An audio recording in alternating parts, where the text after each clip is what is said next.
Dear friends, subscribe and hit the bell. Your support allows us to continue our investigations. In the Myeongyang Strait, fog mingled with the salty spray of the restless sea. The water here didn't just flow, it roared, swirling into giant whirlpools capable of breaking the keel of a small vessel like a dry twig. Against the leaden sky and churning water, the silhouettes of 13 ships emerged. Just 13 wooden structures, weathered by time and previous battles, stood as the last line of defense for an entire nation. On the deck of the flagship, maintaining absolute stillness, stood a man whose name would soon become synonymous with the impossible.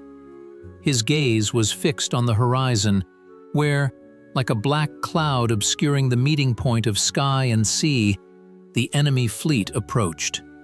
333 warships. An armada that had known no defeat was coming to finally erase the remnants of resistance. The disparity in forces was not merely unequal, it was ludicrous from the perspective of any military logic. Experienced captains in this man's place would have ordered a retreat, saving the lives of their crew, or surrendered to the mercy of the victor. But Admiral Yi Sun-sin did neither. In this silence before the storm, broken only by the cries of gulls and the roar of waves, the fate not just of a battle, but of an entire civilization was being decided. To understand how one man found himself at a point where logic is powerless and history holds its breath awaiting a miracle, one must go back to the moment when the shadow of an inevitable catastrophe loomed over the land of morning calm. In the late 16th century, East Asia resembled a cauldron ready to explode. Japan, having gone through a century of continuous internal conflicts, had finally united under the iron fist of Toyotomi Hideyoshi. This ruler, whose ambitions stretched far beyond the island nation, saw Korea not as an end goal, but merely as a bridge, a springboard for the conquest of the vast Ming Empire, China. The Korean state of Joseon, in contrast, was in a prolonged, relaxing state of peace. Confucian ethics placed scholars above warriors, and the army, lacking real combat experience, had become a formality. Fortress walls crumbled, warehouses emptied, and generals were more administrators than strategists. When, in 1592, a huge Japanese army, hardened in battle and armed with Portuguese muskets, landed in Busan, it was like a hammer blow to a crystal vase. The defense crumbled to dust in a matter of days. The invaders advanced north with terrifying speed, and it seemed that the fall of the capital was only a matter of time. It was precisely at this moment of chaos and general panic that a figure emerged, completely out of step with the norms of his time. Yi Sun-sin was not a hereditary military genius, groomed for great achievements from infancy. His career began late. He passed his military exams only at the age of 32, an age when many already held high ranks. His path was thorny not due to a lack of talent, but due to an excess of it, compounded by uncompromising integrity. In a system where corruption and cronyism lubricated the state mechanism, Yi Sun-sin remained an alien element.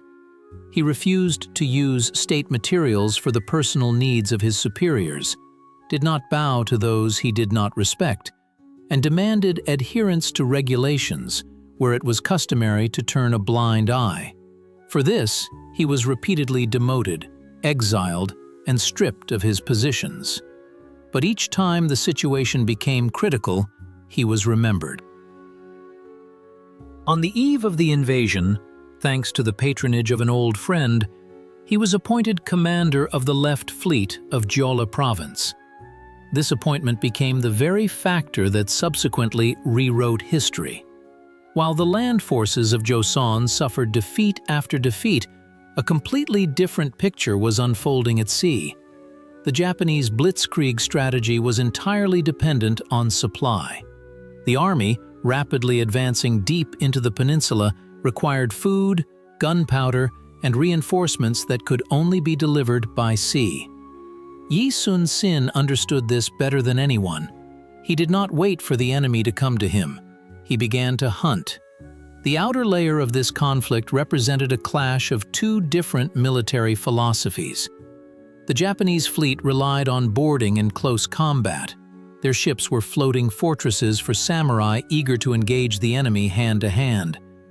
Yi Sun-sin, however, transformed his squadrons into highly mobile artillery batteries. He modernized cannons, increasing their range and accuracy, and introduced strict maneuvering discipline. The pinnacle of his engineering and tactical thought was the revival and improvement of the legendary turtle ship, the Geobuxion. This was a weapon that inspired superstitious terror. Its covered deck, studded with iron spikes, made boarding impossible. Anyone who tried to jump onto this ship met their end on the points. Acrid sulfur smoke billowed from the dragon's mouth at the bow, concealing maneuvers and sowing panic, while cannons positioned all around provided circular fire. In the Battle of Hansen Island, which historians would later call the Salamis of the East, the admiral demonstrated the highest skill in naval strategy. Using the crane wing tactic, he lured the Japanese fleet into the open sea, surrounded it in a crescent formation, and methodically destroyed it with artillery fire. This was not just a defeat for the Japanese, it was the destruction of the myth of their invincibility. Supply lines were cut, and the land offensive stalled. Hideyoshi was furious. The admiral, whose name he didn't even know at the beginning of the campaign, became the main obstacle to his dream. However, while Yi Sun-sin was crushing the external enemy, clouds of a different kind were gathering around him, forming a second, far more dangerous layer of conflict. The internal enemy proved to be more formidable than the Japanese samurai. The admiral's successes bred not gratitude, but envy and fear at the royal court. King Seonjo, a weak and suspicious ruler who fled the capital at the first signs of danger, began to see the admiral's popularity as a threat to his throne. In Confucian society, loyalty to the monarch was an absolute virtue. But when a subject shines brighter than the sovereign, it disrupts the heavenly order. There were people at court ready to fuel these fears.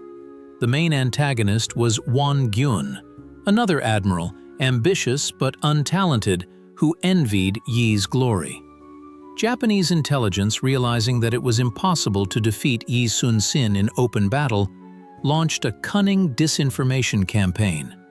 Through double agents, they conveyed information to the king about an allegedly impending attack by the Japanese fleet at a specific place and time, demanding that Yi Sun-sin proceed there. The admiral, knowing that this area was full of underwater rocks and dangerous currents, and understanding that it was a trap, refused to carry out the suicidal order.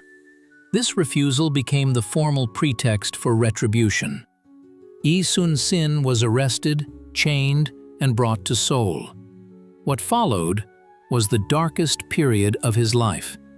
The nation's hero, the savior of the homeland, was subjected to the most brutal interrogations.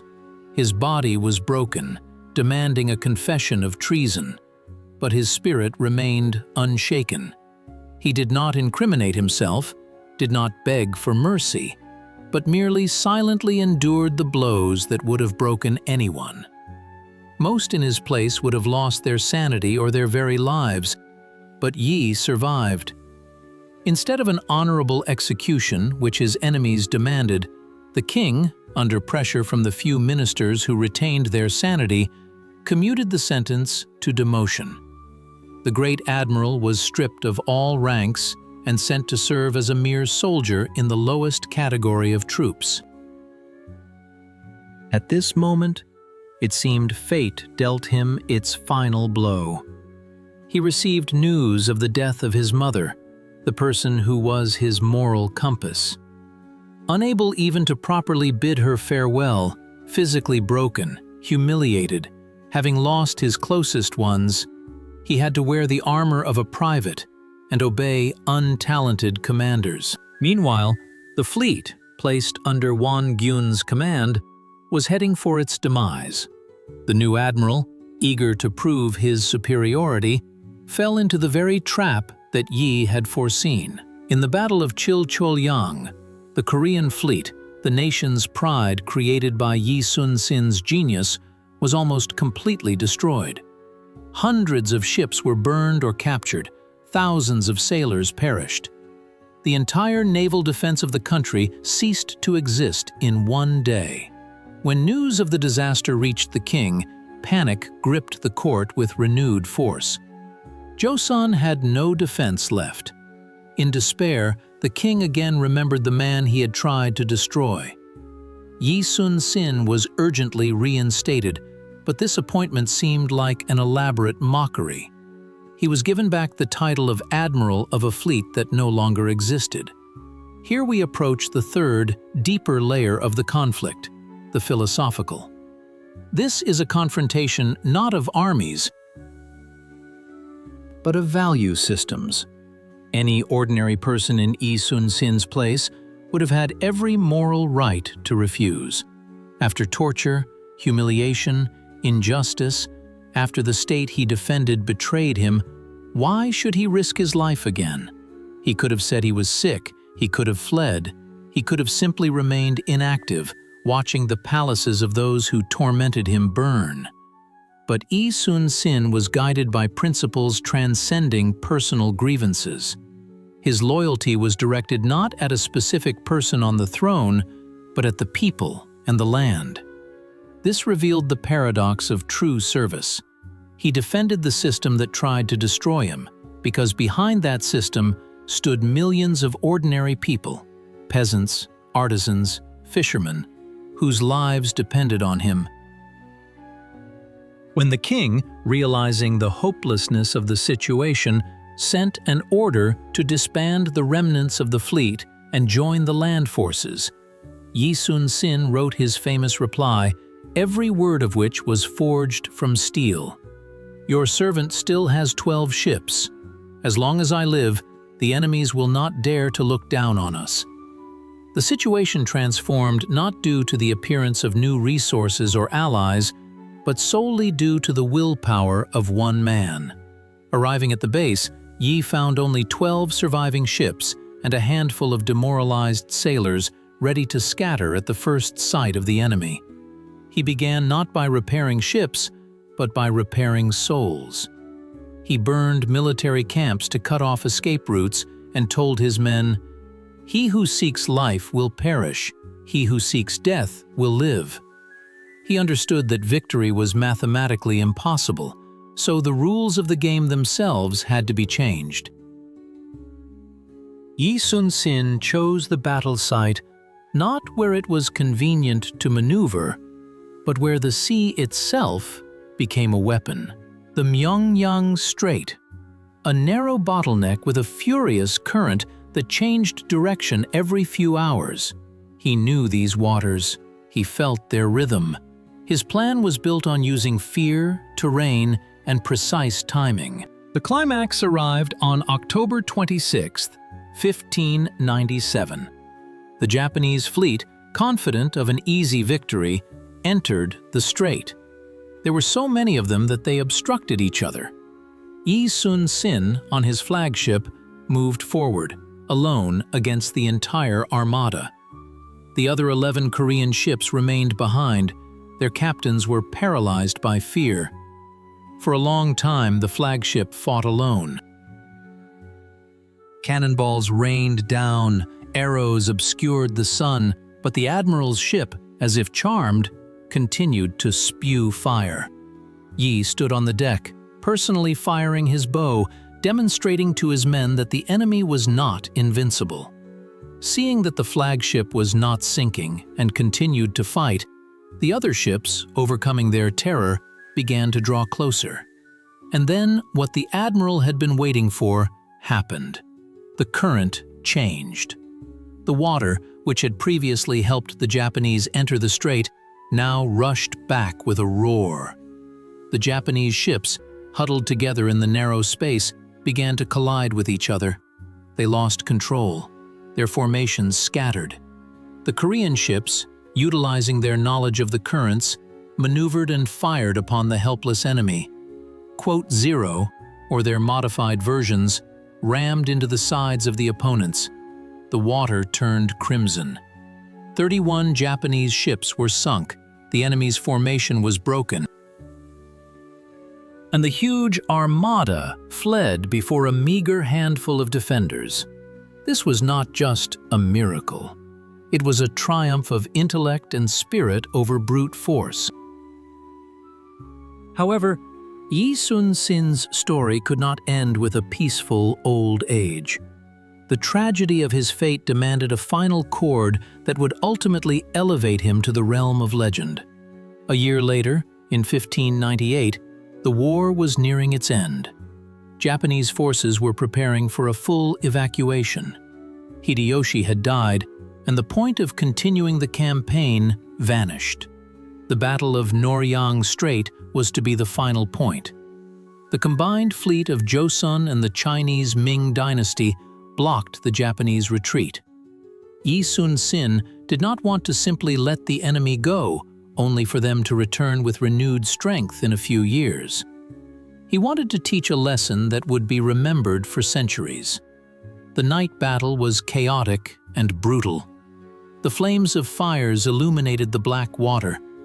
In the thick of the battle, when victory was already evident, a stray bullet from a Japanese arquebus found its mark. It pierced the admiral's armor under his left armpit. Realizing that his life was fading, and knowing how news of a commander's fall could affect morale at a critical moment, Yi Sun-sin gave his last, most important order. He whispered to his nephew and adjutant, Quote 1.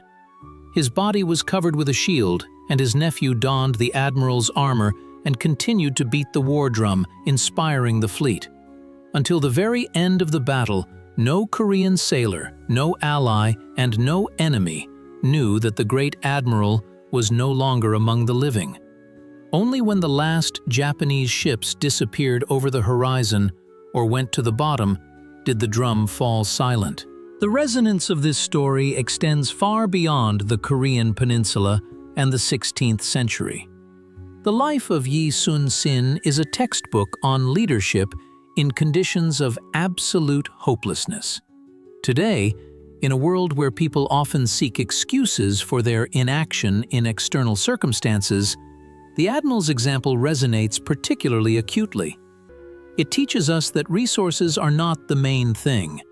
The main thing is will, strategy, and the ability to turn disadvantages into advantages. His tactics of using the landscape remind us of the importance of knowing the environment in which we operate. But the most important lesson lies in the plane of ethics. The ability to remain faithful to one's principles and one's cause, even when betrayed by those you serve, is the highest form of human dignity. It is no coincidence that even Japanese admirals, centuries later, during the Russo-Japanese War, revered the spirit of Yi Sun-sin, recognizing his superiority over themselves and even over the famous Admiral Nelson. Nelson died at the moment of victory, with the might of the British Empire behind him.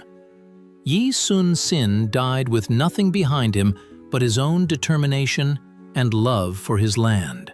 History comes full circle, bringing us back to the image of a lonely man on deck. The noise of battle has long since subsided. The waters of the Myeongyang and Noryang Straits have been cleansed of debris. But in collective memory, this image is frozen forever. A bronze statue in the center of Seoul today looks upon the modern city that has grown on the land he preserved. His life was not a series of triumphs. It was a series of overcoming pain, injustice, and fear. He showed that one person, if their spirit is harder than the steel of their sword, can change the course of history. And even now, as the world faces seemingly insurmountable challenges, the quiet voice of the Admiral across the centuries reminds us, as long as we have even a small hope and the determination to fight, the battle is not lost. The drum continues to sound, calling each of us not to give up, even when an entire ocean is against us. His 12 ships are still in formation, sailing through eternity, reminding us that true greatness is measured not by the number of soldiers, but by the strength of spirit that cannot be broken by torture, slander, or even death itself.